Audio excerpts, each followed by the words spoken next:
If you are looking to buy a new CPU for high FPS games like Fortnite, Valorant, CS2 and games of that nature, and just any esports title, then this video is going to be for you. The link to all CPUs mentioned today will be down below in the video description with the most updated pricing and availability in your region. I will go through all budgets. My name is Valentino. That being said, let's start. Now, before starting, I want to make sure that you understand that the CPU or processor, however you want to call it, is one of the most important components inside of a gaming PC. If you get this component wrong, you could literally bottleneck your graphics card, making the gaming experience way less enjoyable with stutters and FPS drops. And even if it doesn't bottleneck your GPU, if it's not the right component, then you may not get the FPS that you wanted in your favorite titles. So I will make sure that that doesn't happen to you today, and I will start by talking about the best budget CPUs that you can get for esports titles.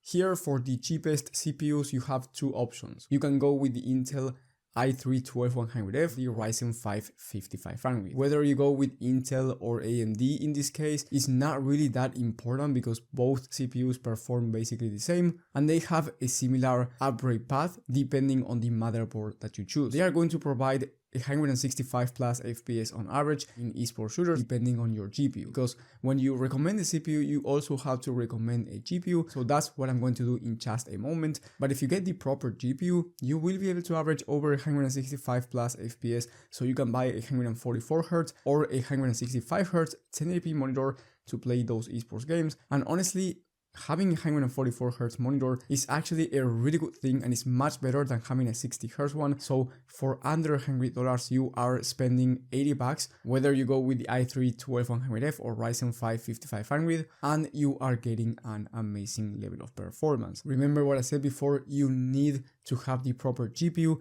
The ideal GPUs for these two CPUs are either the RX 6600 from AMD or the Intel Arc A580. Once again, it really doesn't matter which one you pick.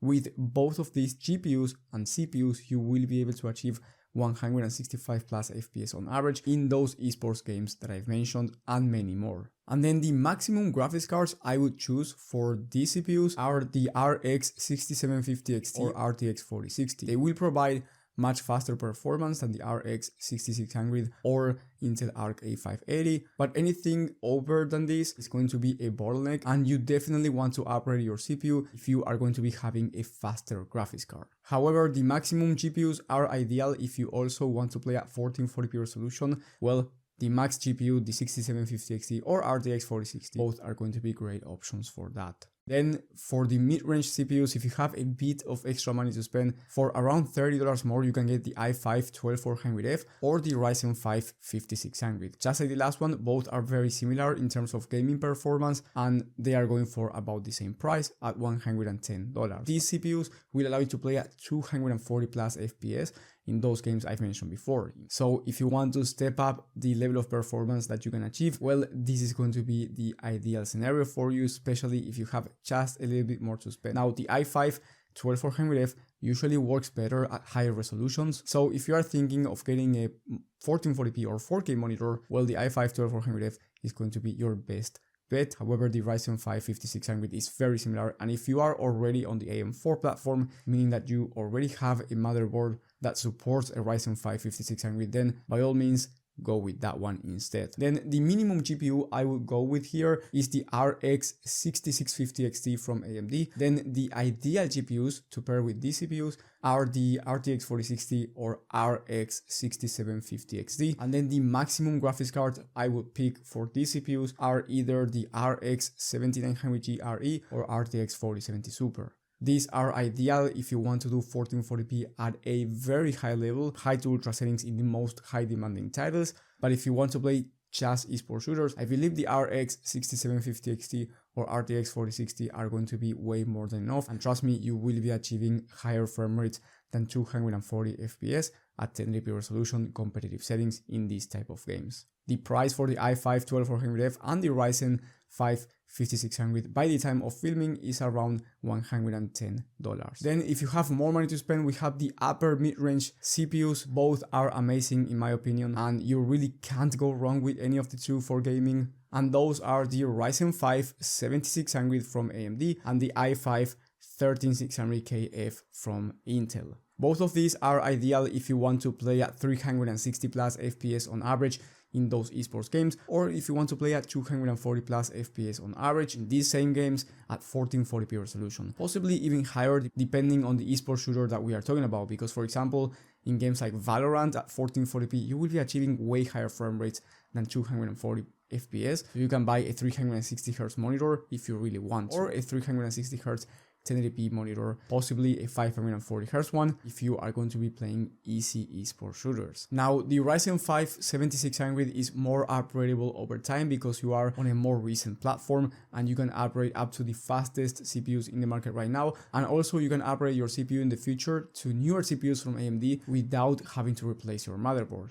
And if you go with the i5 13600KF, you are going to be getting slightly faster gaming performance and better content creation and productivity work performance as well, but it's less upgradable over time. You are stuck on the same platform, and the maximum CPU that you can upgrade to the i9 14900K, which I wouldn't recommend right now because of its stability issues. So the Ryzen 5 7600, in my opinion, is the better value. So if you want the best price to performance, I think you should get the 7600 because it's also more power efficient. But if you want something that's better for content creation and for some reason you want to go with Intel, then the i5 13600KF is going to be your best option. Now, the minimum graphics card for these CPUs are the RTX 4060 or RX 6750 XT. For the ideal GPUs, in my opinion, well, these are the RTX 4070 Super or the RX 7900G RE. And then the maximum GPUs are basically the most high-end GPUs out there in the RTX 4080 Super, the RX 7900 XTX. The only graphics card that I wouldn't pair with these CPUs